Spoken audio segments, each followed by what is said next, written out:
Teleimpacto, lo que necesitas saber.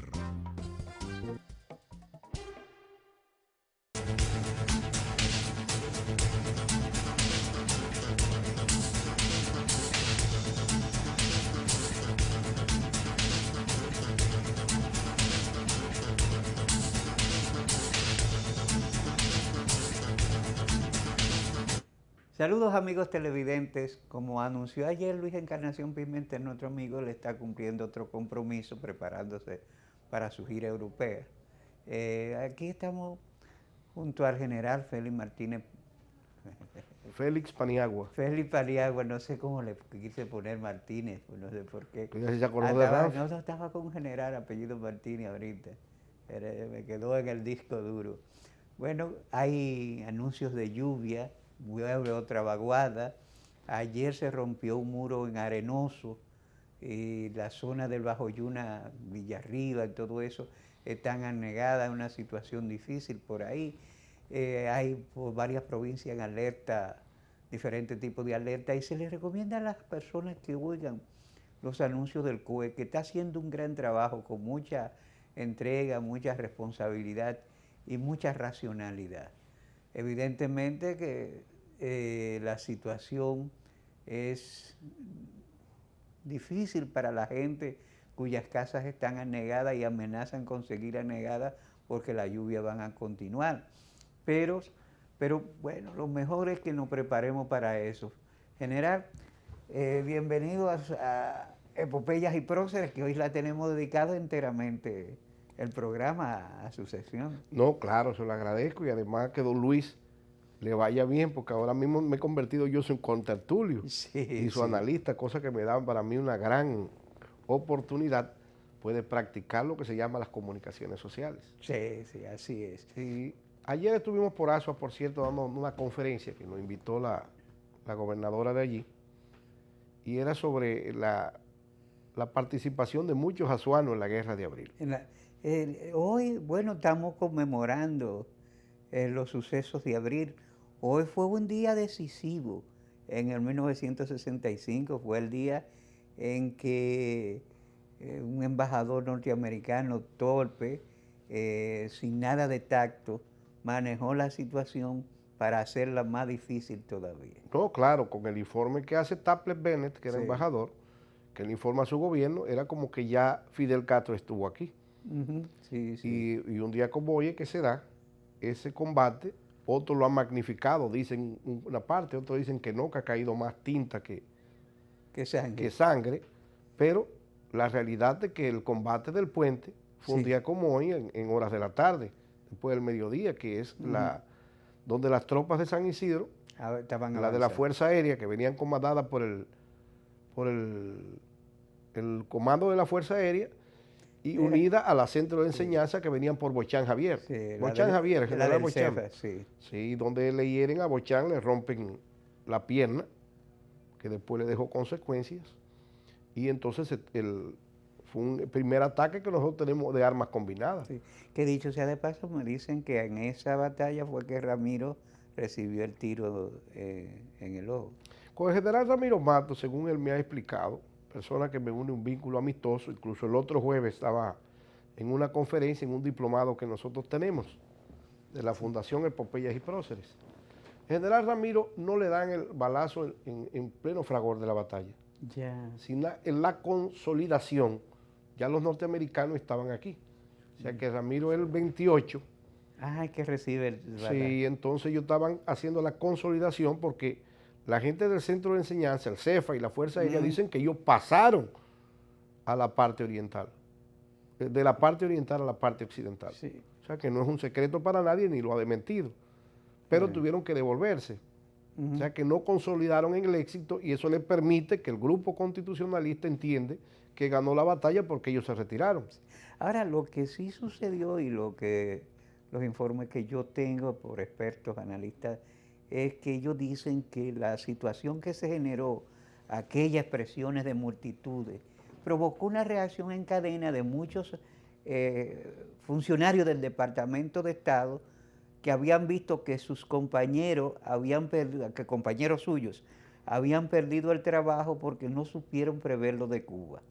Y esto, en el contexto de la Guerra Fría, provocó una reacción, así el concepto que usa uno de los analistas de una reacción histérica, y dijeron, no, eso va por el camino de Cuba y hay que reaccionar. Eso es determinante también, porque un día como hoy es que Lyndon B. Johnson, presidente de los Estados Unidos, se dirige al mundo, específicamente al hemisferio americano, aunque se utilizó la BBC de Londres, pero también lo hizo por la voz de los Estados Unidos. Sí. Una emisora potentísima que cuando dice, y fue un día como hoy, que los Estados Unidos no iban a permitir otra Cuba, otro gobierno comunista en el hemisferio occidental. Así es. Y un día como hoy también, pero en ese entonces era martes 27, es cuando la Marina de Guerra, comandada por el almirante Rivera Caminero, Azuano, que eso estuvimos hablando, con su segundo en mando, Ramón Emilio Jiménez, que murió hace poco, mejor conocido como Milo Jiménez. Un hermano... Deciden incluso bombardear, o sea, cañonear, es la palabra, al Palacio Nacional en horas de la mañana, y eso es que trae el desenlace con que se asila el presidente. Ese es el término más correcto, un cañoneo. Un cañoneo. A profundidad parece, porque eso se mantuvo por unos minutos. La Jara Burgos, el almirante La Jara, que fue jefe de la Marina y todo un marino. Yo tenía un hermano de padre que era asistente de Jiménez. De Jiménez hijo. Sí. Pero era marino. Era oficial de Marina. Sí, sí. Pero asistente cuando era ministro o cuando era jefe de la Marina. No, en ese momento. Porque Ramón Emilio Jiménez en ese momento era su jefe de la Marina. Sí. Él tenía rango, creo que el equivalente a capitán. Teniente de navío. Teniente de navío. Correcto. Entonces el cañoneo fue hoy. Sí. Y entonces eso forza. Por cierto, me encontré aquí con el arquitecto Espaillat, sí, que se encontraba en Palacio cuando era cañoneado el Palacio. Sí. Y el temor que eso causó. Evidentemente. Pero el mismo almirante y el mismo en las memorias del presidente provisional, Molina Ureña. ¿Qué información tiene usted? Porque mi hermano me dijo que hubo una conversación telefónica de la gente que estaba en Palacio con lo de los barcos, con Jiménez y eso, que le dijo, sálganse de ahí. No, de eso no tengo conocimiento. Yo lo que sí que hubo fue conversaciones entre el comando de la Fuerza Aérea y el Palacio Nacional. Pues me dice que él le dijo, sálganse de ahí o le voy a prender el pi. No, yo lo que he oído de oficiales, de que Rivera Caminero, el jefe de Marina, que es el oficial que coge más, toma la iniciativa, porque es que el sábado 24 de abril, cuando se anuncia la sublevación del campamento del ejército, el centro de enseñanza, que es donde está la Marina ahora, hoy en Villa Duarte, ahí quedaba el centro de enseñanza del ejército. CEFA. No, el del ejército, el CEFA es el centro de enseñanza de la Fuerza Aérea. De la Fuerza Aérea, sí. Que la comandaba un general de la Fuerza Aérea, Elías Wessing. Estamos hablando del 24. Sí, sí. Entonces el Ejército Nacional comandaba su centro de enseñanza el teniente coronel Giovanni Gutiérrez, que apoyó el apresamiento del jefe del ejército, que era el general Rivera Cuesta, el sábado 24. Cuando sucede el apresamiento del jefe del ejército, el 25 toma la iniciativa y juramentan al presidente de la Cámara de Diputados en la Casa de Gobierno. El 26, la Fuerza Aérea ametralla, no bombardea, en horas de la tarde. Ahí sí están en negociaciones. Ellos se comunican con San Isidro, hacen negociaciones y mandan al coronel Benoit. Incluso el teniente coronel Enrique Pérez y Pérez, de la Fuerza Aérea, que después llega a ser secretario y figura connotada, se encuentra ahí también negociando. Y aún negociando la Fuerza Aérea, ¿qué es lo que negocian? Que forman una junta militar o cívico-militar para hacer elecciones en septiembre y estaban en abril. Pero el grupo de constitucionalistas que entendía que Bosch debería venir sin ninguna elección, sino poner en vigencia Retorno a la constitucionalidad pura y simple. Pura y simple, entonces ahí fue que no se pusieron de acuerdo. Rivera Caminero, según los datos, va y se pone a la orden del gobierno constitucional, que tiene una fuerza monolítica, porque la policía está indecisa, el ejército está dividido, la fuerza aérea tiene ciertas indecisiones también, aunque busca la Junta, y el centro de enseñanza, que es el general Wessing, totalmente en desacuerdo de que Bosch venga. O sea, no están de acuerdo. Ahora, Ali Rivera Caminero, y me lo confirma nuevamente el arquitecto Espaillana Anita, que estuvo ahí, dice, mire, la Marina de Guerra apoya el gobierno constitucional. Ahora, cuando sale de ahí, se junta con los agregados militares, sí, habla con los otros jefes de Estado mayores, y ya ellos, en la noche del 26, se ponen de acuerdo a atacar al gobierno insurrecto que ellos entendían el 27. Por eso Rivera, a las 7:30 de la mañana o a 8 de la mañana, da la orden, un día como hoy, por eso estamos hablando de eso, sí, con su famosa frase, fuego a la lata. Él tiene una flota que la dirigía el teniente coronel de la Marina, Lara Mato, pero Lara Mato no quiso cumplir la orden y en las noches del 26, en la tardecita del 26, cuando llega el ayudante, que era un capitán de corbeta, o quizá el hermano suyo, en una embarcación pequeña, dice, mira, a las 7 tú comienzas el ataque, le concentra los fuegos al Palacio de la Presidencia. Lara Mato decide que no, se reúne con Castro Calcaño, que murió recientemente, que era su segundo comandante, y con el oficial de operaciones, que ellos le dicen oficial de derrota. Dice, no, eso no lo vamos a cumplir, eso va a ser una masacre.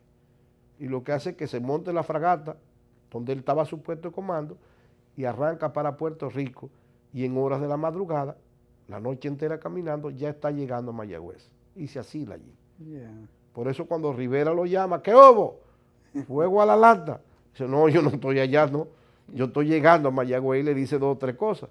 Por eso obliga a Rivera a embarcarse, coger la otra fragata, me parece que es la Mella, yeah, o la Juan Pablo Duarte. Pues fueron a buscar esa fragata. Después se trae. Yeah. Ya eso el gobierno de reconstrucción, pero había más fragatas. Sí. Entonces Rivera se monta en otra embarcación y él mismo personalmente ejecuta el cañoneo en horas de la mañana que obliga y causa el pánico.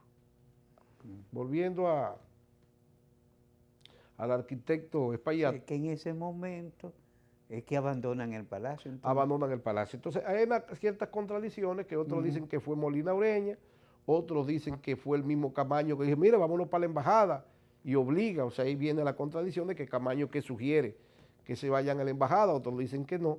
Ahora la Jara Burgo ha dicho en su libro que él le sugirió a ellos no salir porque el conocedor de las capacidades de fuego de la Marina de Guerra, porque él había sido jefe de Estado Mayor y un oficial de Marina, claro.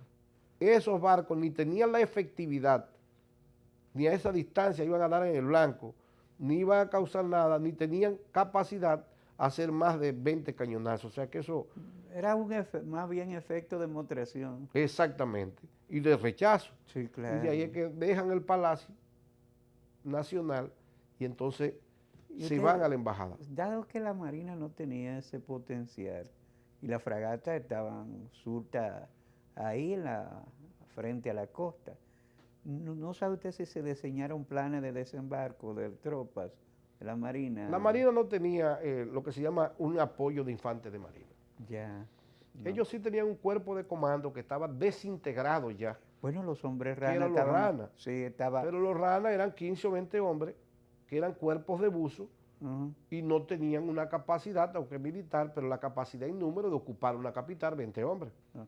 Además, el grupo más activo, incluidos sus 2 entrenadores extranjeros, se había unido a Camaño. Sí, pero ya eso es después del 27, aunque ellos participan, partes de ellos, un día como hoy, 27, participan en el puente. Sí, sí. Y ahora, hoy fue un día interesante, ¿por qué? Porque hubo el puente y el puente fue una gran confusión. Ajá. Claro, porque la misma alto mando del PRD, apoyado por los militares. Mire, general, que fue una confusión, y eso es un dato histórico de mucho, como decimos los ibaeños, de mucho berunde, vamos a dejarlo pendiente para cuando regresemos de la primera pausa que con su anuencia vamos a realizar. ¿Cómo no? Gracias.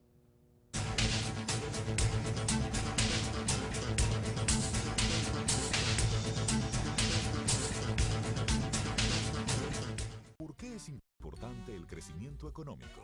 Imagina que la economía no está creciendo y no se están generando suficientes empleos.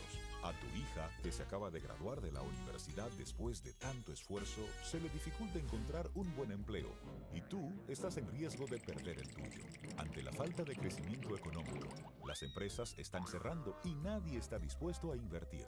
Como consecuencia, tu familia no podrá aspirar al nivel de vida que soñaste para ellos. Por esto, el Banco Central contribuye a un crecimiento sostenido de la economía a través de la implementación de una política monetaria orientada a mantener la estabilidad de precios, mientras procura la regulación eficiente del sistema financiero y el adecuado funcionamiento de los sistemas de pagos. Un crecimiento económico estable crea un clima adecuado para el aumento de la inversión, promueve la creación de empleos y el aumento del ingreso, lo cual, unido a la ejecución de políticas públicas, contribuye a reducir la pobreza, es decir, el crecimiento económico sostenible. Sienta las bases necesarias para alcanzar el desarrollo y mejorar las condiciones de vida de tu familia, permitiéndole un mayor acceso a bienes como electrodomésticos, muebles, computadoras, transporte, porque cuando una economía crece de forma estable y sostenible en el tiempo, tus sueños de hoy serán tus logros del mañana. Campaña de Educación Económica y Financiera del Banco Central de la República Dominicana. Por la estabilidad y el crecimiento. Cada día me despierto con su aroma, con su compañía y su alegría. Véndame la vida como siempre, siéntate aquí a ver el mar y que el aroma permanezca, porque el sabor empieza en el aroma, porque me tienes y te tengo, porque las tradiciones no se pierden y esta es orgullo de todos. Ven con tu café de siempre, con sabor que enamora, con esencia de familia, con Café Santo Domingo. Café Santo Domingo, sabor que empieza en el aroma. Tu café de siempre. La central termoeléctrica Punta Catalina continúa su construcción de forma socialmente responsable, reflejando en sus prácticas una gestión de máxima calidad con exigencias medioambientales, cuidando cada detalle y fortaleciendo el avance del sector eléctrico nacional. Mirando hacia el futuro, el corazón de cada dominicano y de todos los que hoy forman parte de esta gran realidad trabajan para consolidar lo que inició en el 2013 y que hoy se hace más corto el camino para ver finalizada su construcción. Punta Catalina ha producido más de 5.000 fuentes de empleo, con su avanzada tecnología y el cumplimiento de los más exigentes estándares establecidos por la IFC, proyecto avalado por la prestigiosa firma norteamericana Stanley Consultant. Hoy seguimos avanzando en su construcción para contribuir a suplir la creciente demanda de energía eléctrica. Caminamos hacia 24 horas de luz en todo el país, iluminando el presente para el futuro del país. Ahora puedes resolver todas tus diligencias bancarias y hacer tus depósitos donde compras el arroz, realizar tus recargas donde te arreglan, hacer todos tus retiros donde compras tus recetas y guardar esos clavos donde compras el martillo. Todo esto y más en nuestra red de subagentes Cerca Banreservas, disponible para ti en todo el territorio nacional. Realiza gratis tus retiros, depósitos, recargas, pagos de tarjetas, consultas, transferencias entre cuentas, pago de multas y trámites de licencias. Subagente bancario Cerca Banreservas, tu banco fuera del banco. Banreservas, el banco de los dominicanos.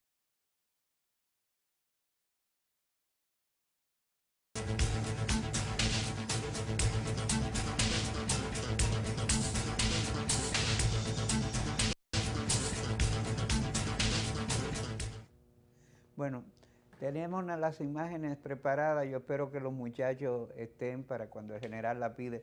Decía usted, general, que en un momento se produjo una gran confusión.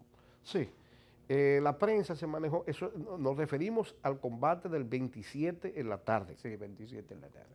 Que empieza con el cañoneo, pero ya esta hora se está peleando en el puente. La operación, ellos habían hecho una orden de operación, o sea, organizarla, la directiva, y eso le tocó a un oficial que todavía está vivo, que era un oficial muy estudioso, que era el subdirector del CEFA, llamado Teófilo Ramón Romero Pumarol. El mayor Pumarol, que era el subdirector del CEFA, porque el inspector general lo era el entonces coronel, recién pasado al centro de enseñanza, José de Jesús Morillo López. Y el director era Wessing. Entonces el oficial ejecutivo que ejecuta era Bochán del centro. Entonces las tropas de la Fuerza Aérea, que los paracaidistas eran comandadas por Chinino Lluveres, que es la infantería, y se unen a fuerzas del CEFA para venir esa tarde. La misión era tomar hasta el Palacio de la Presidencia. Los tanques los comandaba, que los tanques pertenecían a la Fuerza Aérea, pero lo comandaba un oficial del CEFA, Helio Osiris Perdomo Rosario. Y el segundo en mando de los tanques sí era un oficial de blindado, más que Osiris, que era el mayor Gildardo Aquiles Pichardo Gotró. Entonces los tanques acompañan y no hubo una integración, es una crítica táctica, entre los tanques y la infantería. Los tanques se le adelantan. O sea, hubo una disonancia y dejan los tanques solos, mientras que habían unos viejos cañones, Krupp, que pertenecían al ejército, a la artillería del ejército, que estaban situados donde está hoy la INTEC, la Universidad INTEC. Entonces, con algunos oficiales de artillería, entre ellos Píndaro Peña Perelló, que está vivo, que había sido del centro de enseñanza, le hacen resistencia a que entre las fuerzas de San Isidro, llámase centro de enseñanza, que venía comandada por Bochán Javier, y los tanques por Pichardo Gotró, y otro grupo que venían por capitanes, entre ellos Chiche Rosario Polanco, que llegó a jefe de la escolta de Balaguer. Y en el fragor de la batalla, pues, hieren al general Bochán en la pierna, se produce una retirada. Ellos no hacen la explotación del éxito porque era llegar hasta el palacio. O sea, la operación era tomar el Palacio de la Presidencia y poner a Wessing en la Secretaría de la Fuerza Armada, que había sido nombrado el 24, por el último decreto de Don Henry, secretario de las Fuerzas Armadas, y muchos le sugerían a Morillo, vámonos y tomemos allá. Y Wessing decía, no, pero yo puedo ser secretario desde aquí. Que esas son de los secretos del esa CEFA. Indecisión. Eso le hizo mucho daño a ellos también, y la otra parte de aquí, los constitucionalistas, pues, explotaron esa situación. Entonces, el domingo, el martes 27, el miércoles, por la madrugada, lo que se termina la guerra, y ponen como que las fuerzas de San Isidro dominaron situación. De ahí que el coronel Camaño, se ha dicho, se incomoda y va al Listín Diario. Y al Caribe, que son los periódicos que estaban funcionando. Esa guerra de propaganda. Ahora, cuando se dijo que San Isidro había penetrado, el alto mando de los partidos, específicamente el PRD, se asilaron, incluyendo Camaño. En ese momento. Por eso le digo, la confusión, se asilaron. ¿Qué Camaño en esos momentos primero estaba bajo los traumas todavía que le produjo lo de Palmasola?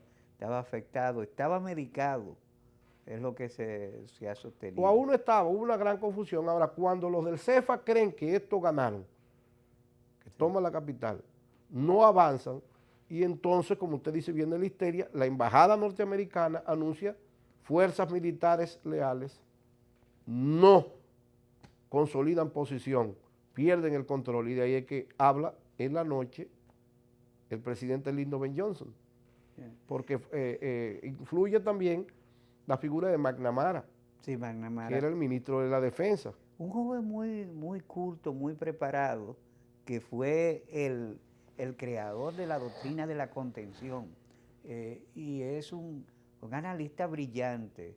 Hay un libro de él reciente que uno debe leerlo, y una entrevista que tuvo. Pero pues en ese momento era un joven muy brillante que no había tenido servicio público, fue reclutado por Kennedy y generó esa doctrina de la contención.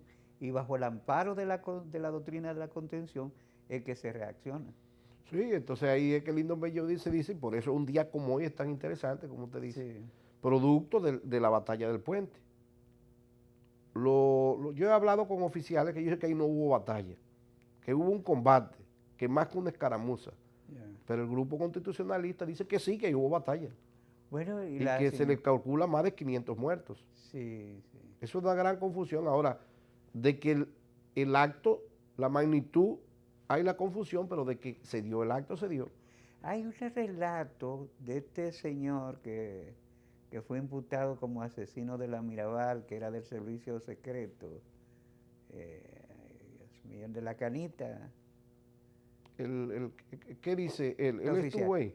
Él cuenta de un oficial que murió ahí y cuenta como según lo que él cuenta, él ve una batalla porque cruzar aquel camino. Alicinio Peña Rivera. Él lo dice, Alicinio estaba preso. Estaba preso en Santiago. No, en la Fortaleza Osama. Sí, en la Fortaleza Osama, y lo suelta Monterache. Y Monterache dice que lo lleva hasta la San Martín para que se vaya. Mire que, porque yo lo había visto, yo a un vecino. Y Tabito Balcácer estaban ahí. Por lo menos en el 60. Y los policías antes de irse lo sueltan. Sí. Y Monterache se atribuye que lo ayudó. Claro, Alicinio era de la promoción de cadete del 54 y Monterache era instructor en ese entonces.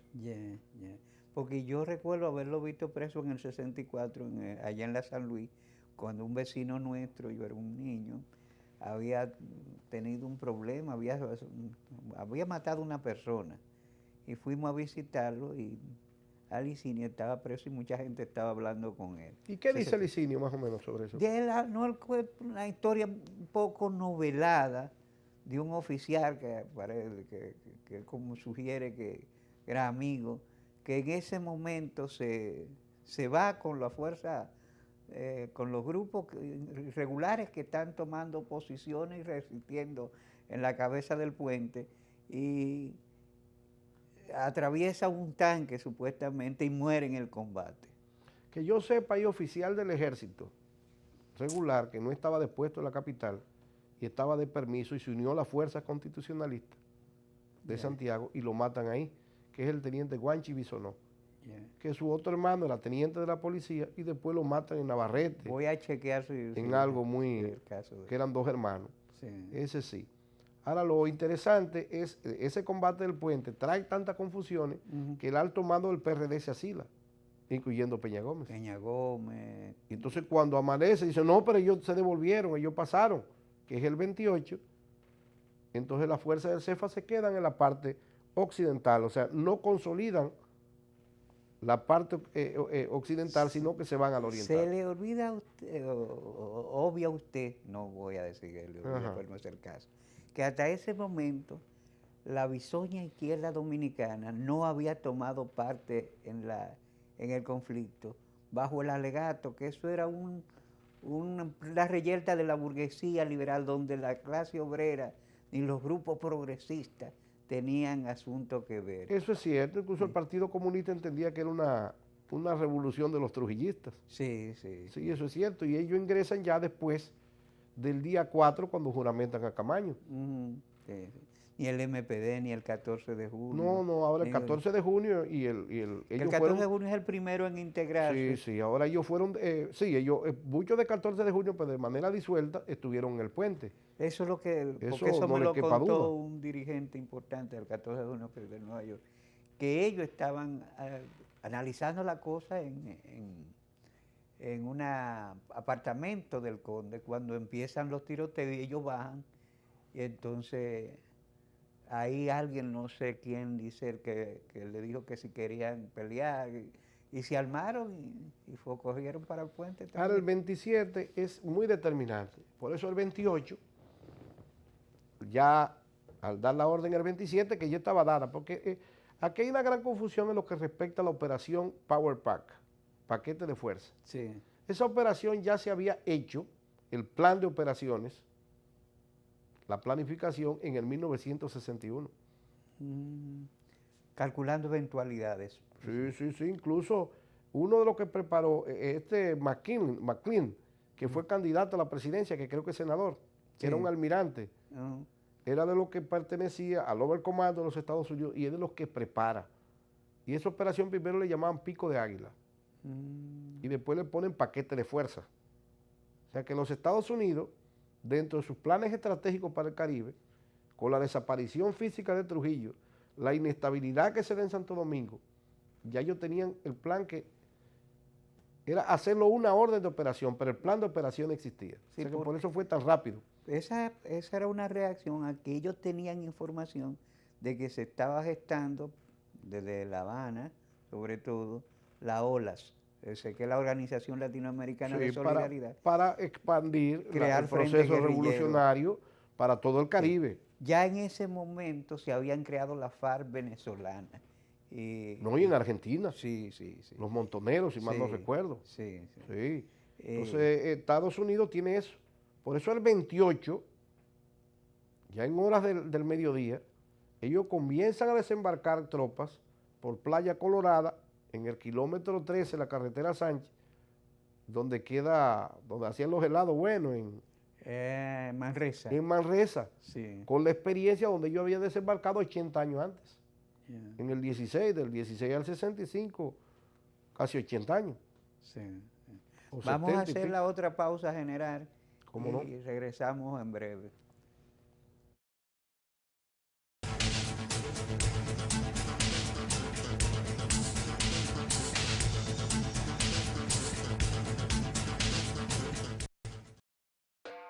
Ahora puedes resolver todas tus diligencias bancarias y hacer tus depósitos donde compras el arroz, realizar tus recargas donde te arreglan, hacer todos tus retiros donde compras tus recetas y guardar esos clavos donde compras el martillo. Todo esto y más en nuestra red de subagentes Cerca Banreservas, disponible para ti en todo el territorio nacional. Realiza gratis tus retiros, depósitos, recargas, pagos de tarjetas, consultas, transferencias entre cuentas, pago de multas y trámites de licencias. Subagente bancario Cerca Banreservas, tu banco fuera del banco. Banreservas, el banco de los dominicanos.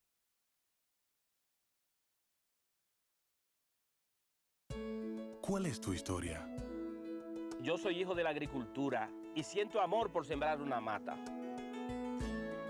Han pasado la vida sembrando habichuelas. Y para sembrar habichuelas hay que pelar las lomas. Todas esas montañas, toda esa loma por ahí, la gente la chapeaba. Pero ahora están motivados a que si se le apoya, en vez de sembrar habichuelas, van a sembrar aguacate y van a sembrar café. Se ha comenzado con un plan piloto, un proyecto de reforestación que llegue a todos. Va a ser el cambio, va a ser la transformación, va a ser la esperanza y la vida de nosotros. En Elías Piña, San Juan y Asua ya están en marcha los proyectos de reforestación del gobierno. En esas provincias se destinarán cerca de 2.500 millones de pesos para recuperar más de 200.000 tareas con árboles frutales y café. Juntos hacemos historia. Gobierno de la República Dominicana, con la gente y para la gente.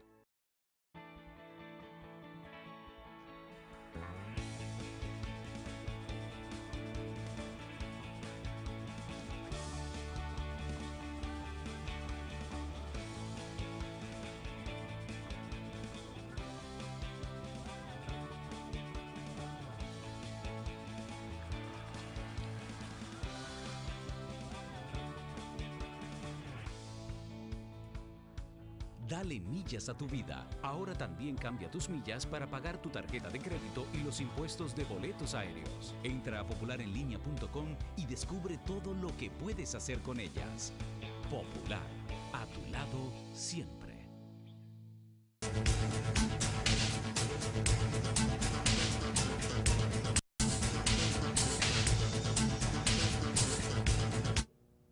Bien, general.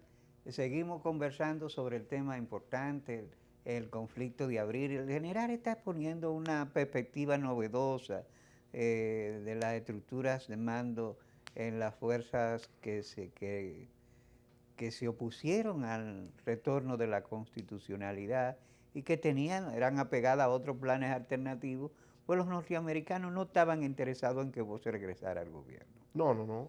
Eso fue determinante. Sí, eso. Aunque hubo negociaciones y mandaron a Fortas, una figura interesantísima. Ese abogado Fortas, amigo de Lyndon B. Johnson, que era abogado también, pero Fortas llegó a ser hasta miembro de la Suprema Corte de Justicia de los Estados Unidos. Sí. Y él le dice, mire, investígame a ver qué es lo que está pasando en Santo Domingo. Y de ahí que buscan un ex embajador, a John Barlow Martin.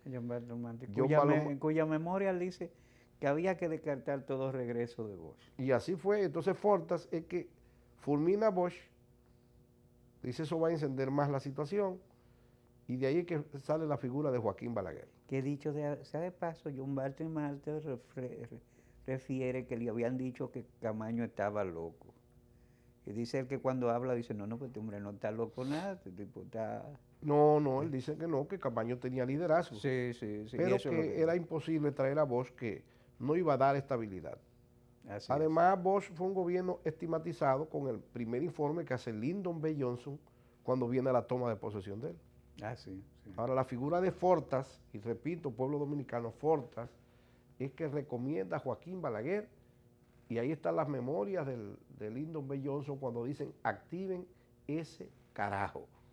Sí, o sea, que fue determinante la figura de Fortas. Que a propósito de al regreso de Balaguer. Me cuenta que precisamente un día como hoy me contó Fon Bernal, que estaba con Balaguer. Allá en Estados Unidos. Sí. Que Balaguer le dijo, mira, si logra volver Bosch y esa gente, nuestra estadía por aquí va a ser muy larga. Si él no regresa, hay posibilidades de que nosotros regresemos antes del tiempo. Y de que a un día como hoy, al otro día de esa conversación, él va temprano a visitar a Balaguer, y la hermana le dice, no, él está en Washington. Sí, no, ya Balaguer estaba lo que se llama los cabilderos, pero Fortas es Ahora, mire cómo cambia el asunto. Balaguer el 27 piensa eso, 27 de abril. Pero las elecciones del 63, del 62, Balaguer le dice al mismo Fon Bernal, o sea, estamos hablando de 2 años antes, ¿quién va ganando? Dice, se dice que está ganando Viriato Fiallo. Dice, pues ahora el exilio de nosotros será muy largo. Sí. Entonces cuando le dicen y le confirman, Juan Bo ganó, dice, pues duraremos pocos aquí. Sí, exacto. O sea, mire cómo en 3 años le varía el concepto a Balaguer. O sea, si Juan Bo gana, yo regreso. Yo no tengo problema. No, él entendía que Bosch no iba a poder mantener. Si Viriato Fiallo gana las elecciones en el 62, el exilio mío será muy largo. Sí. Entonces, mire el 65, como él dice, si vos regresa, vamos a quedarnos. Si vos no regresa, vamos a regresar. Sí. O sea, que mire cómo se cambian las situaciones políticas. Sí. Los cambiantes de la política, y Balaguer, que era un hombre avesado en los cálculos de este tipo, estaba viendo la cosa en la perspectiva de los elementos que le pudieran ser favorables. Y mire qué cosa, a él que se le ha tildado, y su actitud fue muy anticonstitucionalista, fue un gran ganador. Yo creo que uno de los que mejor aprovechó la lucha constitucionalista se llamó Joaquín Balaguer. Sí. Si no se da ese proceso, es probable que él no vuelva a ser presidente. No, Balaguer supo meterse y explotar las contradicciones del mismo grupo que le apoyó, porque mucha gente no entendió que muerto Trujillo, el trujillismo seguía siendo la más importante fuerza política y social de este país. No, pero ellos hacen la guerra de abril, es una revolución, una revolución, no, un proceso bélico trujillista. Sí, donde los trujillistas tienen una beligerancia muy especial. Totalmente. Y las elecciones que ganó Bosch las ganaron los trujillistas. Y a Juan Bosch no lo tumban los trujillistas, sino los antitrujillistas. Esa es una gran contradicción. Sí. De que tú dices, pero un Viriato Fiallo, que es un individuo que combatió a Trujillo sin tregua, firme. Sí, toda la vida. Un Nicolás Silva en contra de Bosch, cuando es figura antitrujillista. Sí. Juan Isidro Jiménez Grullón, antitrujillista. El baluarte antitrujillista. Sí. El general de Costa Rica, Ramírez Alcántara, antitrujillista. Y son los que malogran la democracia Sí. Antitrujillista también. O sea, es algo que está objeto de análisis. Sí. Pero la historia es así. Esa es la historia nuestra, por eso yo digo, la ecuación personal, los elementos que movieron a estas personalidades por factores muy personales e íntimos cada uno. Por ejemplo, la inquina que le tenía Jiménez Grullón a Bosch era tan grande que en ese momento eso puso la cuestión personal sobre la política. No, y el mismo general Inbel. Sí. Y el general Luis Amiama, que después terminó renunciando a su rango de general, después que firmó, porque Amiama mantuvo cierta ética. Sí, a él no le interesó. A Cosa Inbel era que sí le interesaba. Pero ellos que fueron antitrujillistas conspiran contra Juan Bosch. Sí. Que representaba el antitrujillismo, ¿no? O sea, lo que es la política es muy cambiante. En ese sentido, en lo que se ha denominado por mucho tiempo como el Clan de San Cristóbal, que estuvo muy incluido en las conspiraciones previas a aquel golpe de Estado que desatan los sucesos de abril, y que se dice que en ese momento estaba un tanto desarticulado, pero tuvo un papel importante en la guerra de abril. Pero ellos querían, porque mientras estaba el triunvirato, no había la esperanza de que Balaguer viniera. Exacto. Entonces Nibar Seijas, que era un coronel amigo de Balaguer desde el año 61, con la natimuerta junta de Humberto Bogart, que sale al exilio, y lo sacan de aquí, el mismo día que pasa al coronel Camaño para el 18 de abril del 65, y lo sacan y le dan un salvoconducto para Puerto Rico. Y Montaguerrero le quitan el mando. Y aunque después era secretario interior, pero no tenía fuerzas de tropa, ni el general Hermida, que estaba activo, hijo del viejo Hermida. Tenían los cargos, pero no tenían Exactamente, incluso Braulio Álvarez Sánchez, amigo de Ney Nival, lo mandan al Colegio Interamericano de Defensa, no está aquí para la 65, porque ellos eran amigos de Balaguer. O sea, coinciden, fue como el mismo doctor Castillo era amigo del doctor Balaguer. Sí. Mas, sin embargo, era en contra del triunvirato y estaba perseguido. Sí. Bueno, el doctor Castillo estaba en la clandestinidad cuando estallan los sucesos de abril. Días antes, don Arrí le da un salvoconducto que podía entregarse, pero él no confió. No. Y él está vivo, puede decir eso, ¿no? Sí, he puesto consideraciones muy interesantes. Claro, don Arrí calculó bien. Sí. Balaguer representa a la derecha conservadora, Juan Bosch el liberalismo y el centro izquierda. Juan Bosch lo tengo fuera por comunista y Balaguer por trujillista. Sí. Como no están ellos, yo voy a la elección en septiembre, tengo la embajada de los Estados Unidos, tengo las Fuerzas Armadas, yo podría ser presidente legalizado. Pensó eso, aunque los cargos no se mostró como el jugador avesado para poder conseguir el posicionamiento.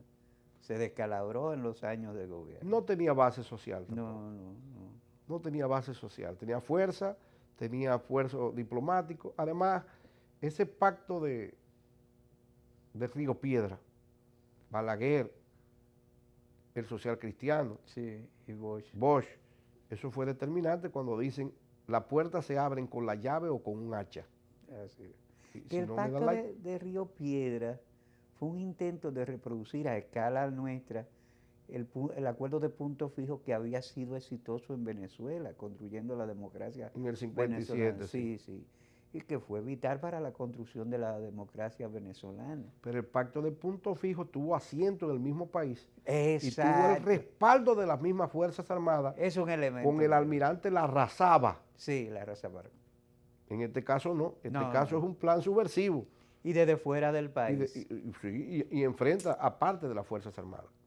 Sí, que el Partido Social Cristiano, que creo que el hecho de sobreestimar sus posibilidades, porque siempre se creyó que el hecho de que ellos asumieran ese confesionalismo iba a atraer hacia su fila toda una gran masa de militantes cristianos. No fue así, aunque tuvo un momento de auge, fue decayendo y al final acabaron entregándoselo a Balaguer. Totalmente, claro, Balaguer tuvo que darle, ya es otra historia. Otra historia, Balaguer tuvo que darle casi la mitad de gobierno. Sí.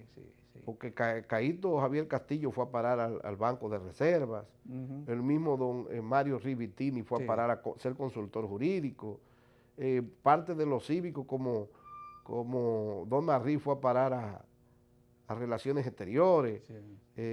Me parece que Guillermo Carán, era ellos tenían un cuadro. Guillermo Carán era un cuadro importante del social cristiano y sigue reivindicando un social cristianismo que no tiene cabida en el actual reformismo. No, ya no, porque incluso el Partido Reformista tiene, aunque tiene la sigla, no tiene esa conformación. No.